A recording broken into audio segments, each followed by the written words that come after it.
पिछली कक्षा में आप लोगों ने जाना अर्थशास्त्र का परिचय। आज अर्थशास्त्र परिचय का पाठ तीसरा हम जानेंगे।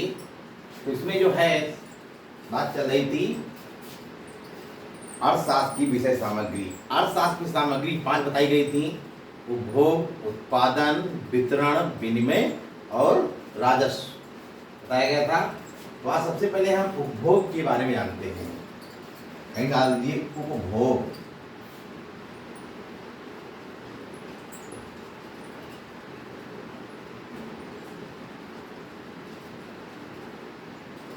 तो उपभोग क्या है? किसी वस्तु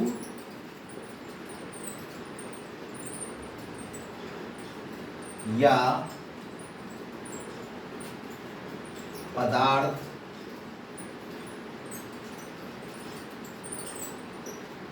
को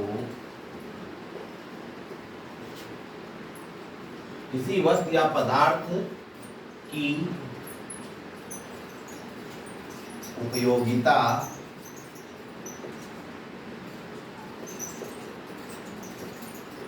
को नष्ट करना उपभोग कहलाता है।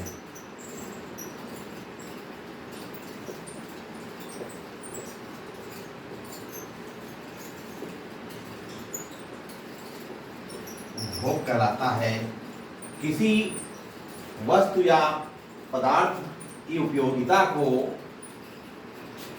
किसी वस्तु या पदार्थ की उपयोगिता को नष्ट करना क्या कहलाएगा? उपभोग कहलाता है। तो उपभोग के अंतर्गत हम काहे का अध्ययन करते हैं? तो उपभोग के अंतर्गत नंबर 1 हम अध्ययन करेंगे उपभोक्ता की बचत। उपभोक्ता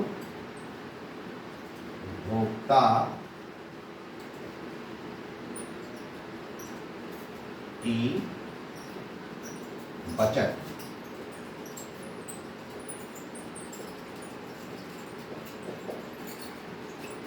उपभोक्ता की बचत क्या है? प्रोफेसर मार्शल के अनुसार, मार्शल के अनुसार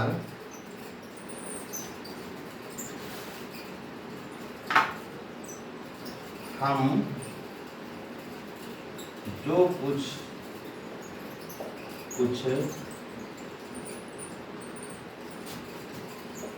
देने को तैयार हैं,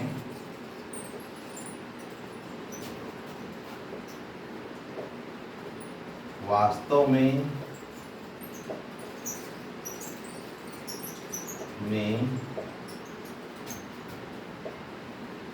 हमें जो कुछ देना पड़ता है,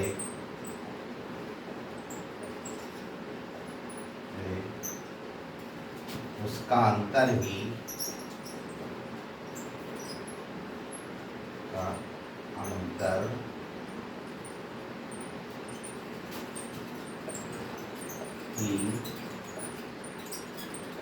उपभोक्ता की बचत है।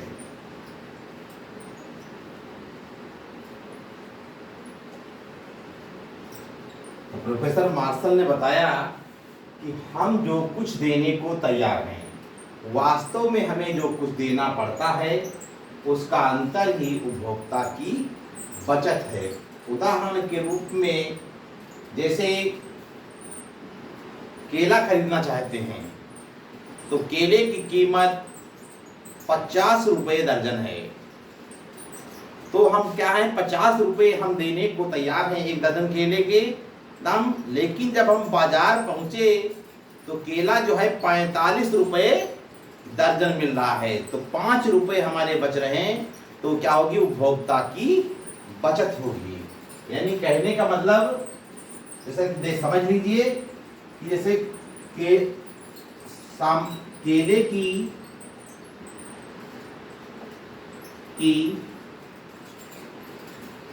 सामान्य मूल्य, केले का सामान्य मूल्य 50 रुपए दर्जन है। 50 रुपए दर्जन है। बाजार केले का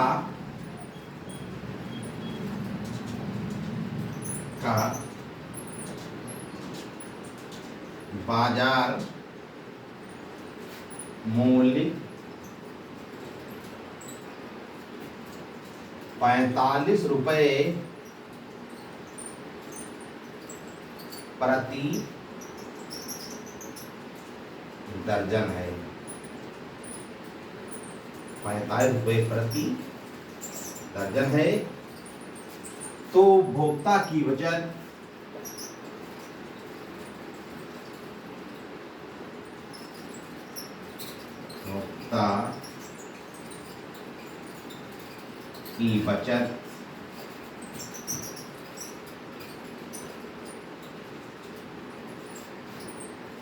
बराबर 50 माइनस 45, 50 माइनस 45, तो 5 रुपए बचत होगी। तो 5 रुपए उपभोक्ता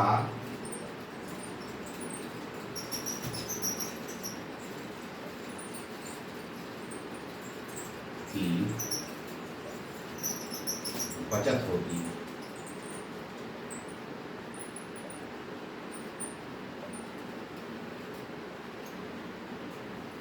आप लोग नोट कर लीजिए।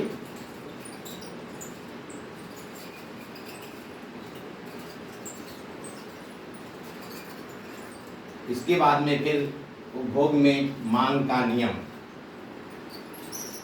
इसके बाद में उपभोग के अंतर्गत मांग का नियम कहीं डालेंगे, दूसरी मांग का नियम।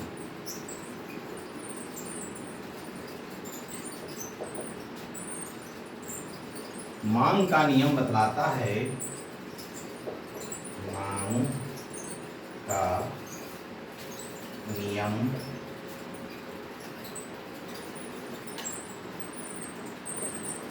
बतलाता है जब किसी वस्तु की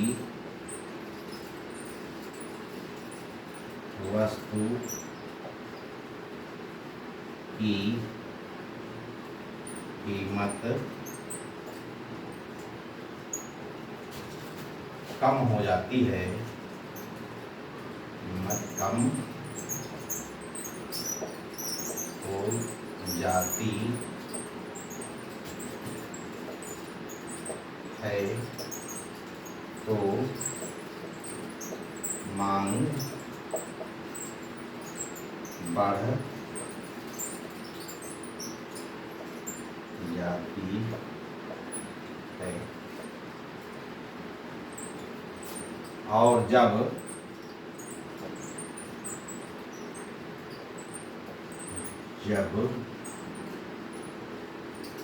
कीमत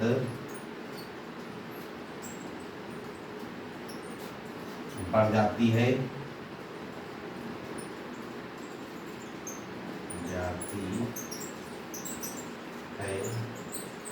तो मांग कम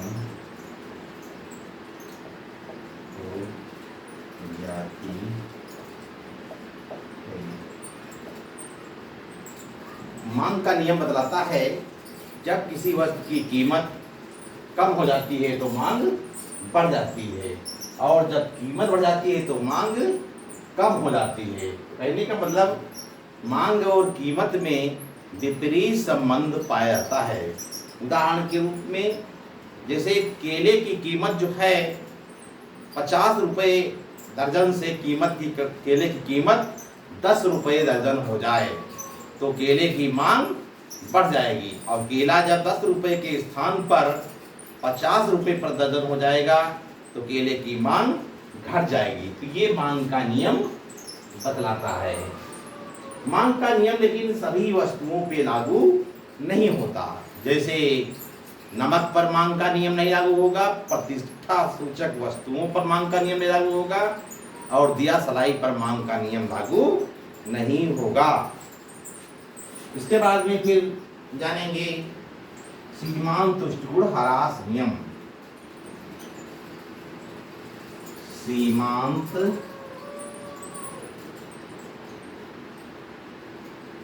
तुष्टि गुण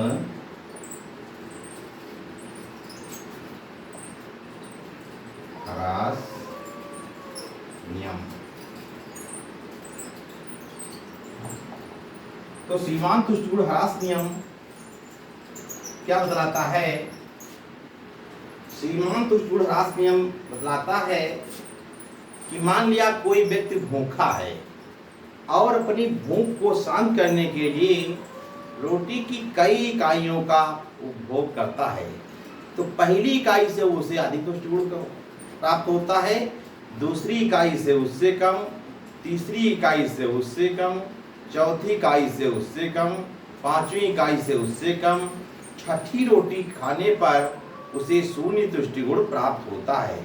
इसके बाद में फिर भी यदि उपभोक्ता उपभोग जारी रखता है तो उसे ऋणात्मक तुष्टिगुण प्राप्त होता है। तो इसमें लिख लीजिए सीमांत तुष्टिगुण ह्रास नियम में उदाहरण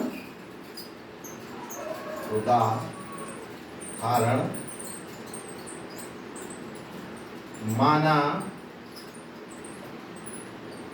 कोई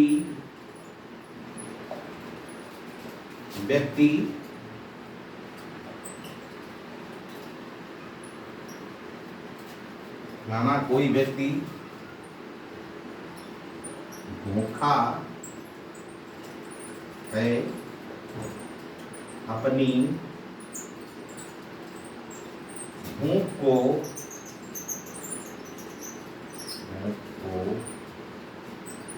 शांत करने के लिए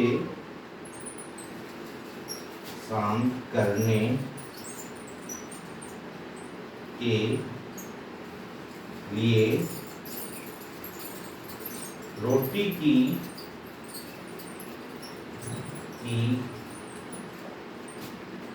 कई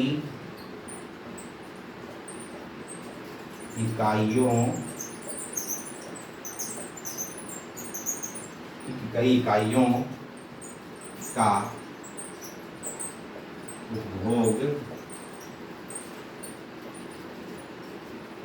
करता है,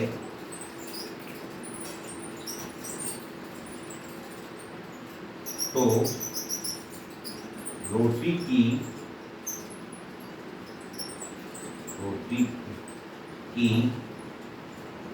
पहली इकाई से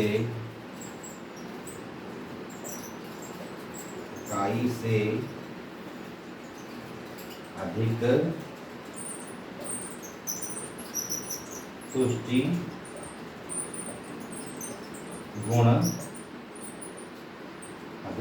गुण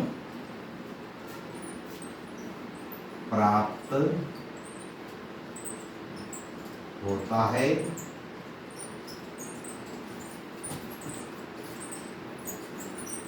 दूसरी इकाई से उससे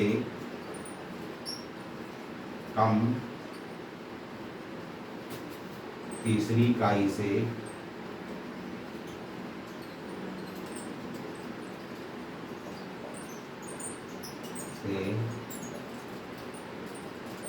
उससे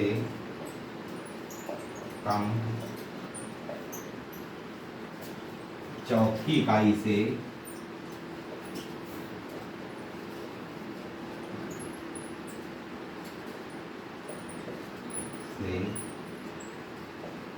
उससे कम चौथी इकाई से उससे कम पांचवी इकाई से उससे कम पांचवी इकाई से उससे कम छठी रोटी खाने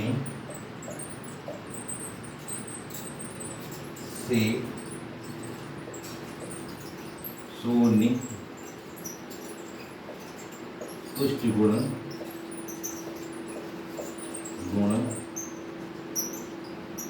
प्राप्त होता। इसके बाद में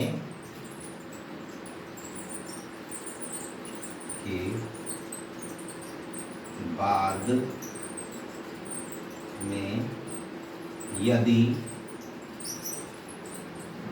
भोक्ता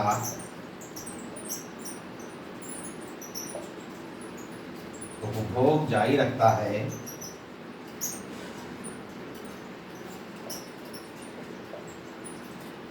जारी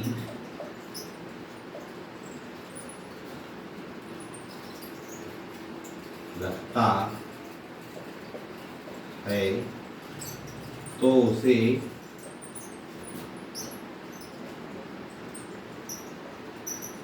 ऋणात्मक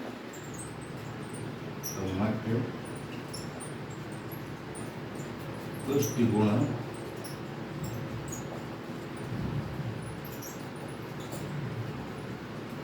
प्राप्त होता है।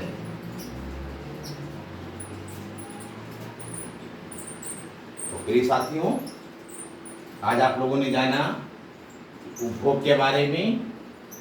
उपभोग क्या है?